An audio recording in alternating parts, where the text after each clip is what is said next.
and welcome to The Update. I'm Michelle Stevenson.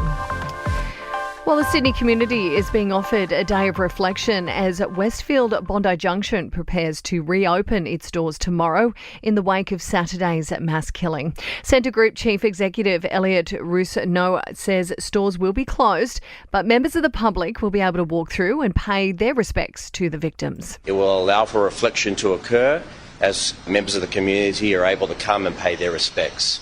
Those quiet settings will continue on Friday and beyond in order to pay our respects to what has occurred here. While there'll be a candlelight vigil on Sunday afternoon at Bondi Beach to mourn the 6 people killed. The PM has had a national security briefing in Canberra as authorities continue to investigate the terrorist attack at a Sydney church.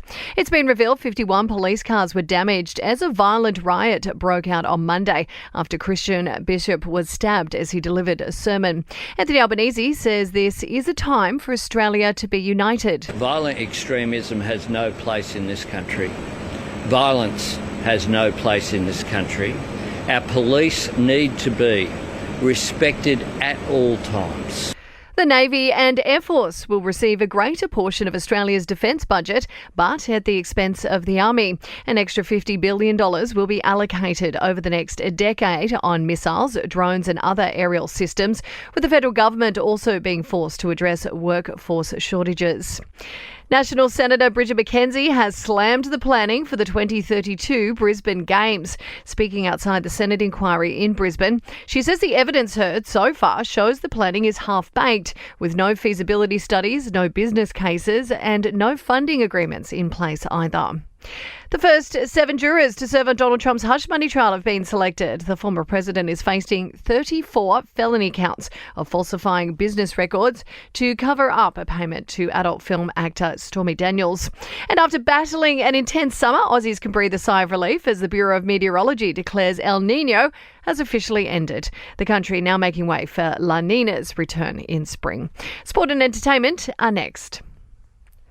To sport, Mitchell Starcs had another night to forget in the IPL. The highest paid player in the tournament history has returned at figures of none for 50 in a 2-wicket loss to Rajasthan. And Margaret River Surf Pro is off after a short day. Another call will be made tomorrow morning. In your entertainment news now, and Zendaya is heading to the Met Ball for the first time in 5 years. The star is also co-chairing the event alongside Chris Hemsworth, Bad Bunny and J-Lo. Mel B has once again teased a Spice Girls reunion, dropping a hint the girl group will get back together for their 30th anniversary. The singer teasing that it is going to happen. And Ariana Grande's 98-year-old Nonna has made history as the oldest featured artist on the Billboard Hot 100. Marjorie is heard on one of Ariana's tracks reminiscing about her late husband, Frank. That's the latest from the Nova Podcast News team. We'll have another episode of The Update for you tomorrow. I'm Michelle Stevenson.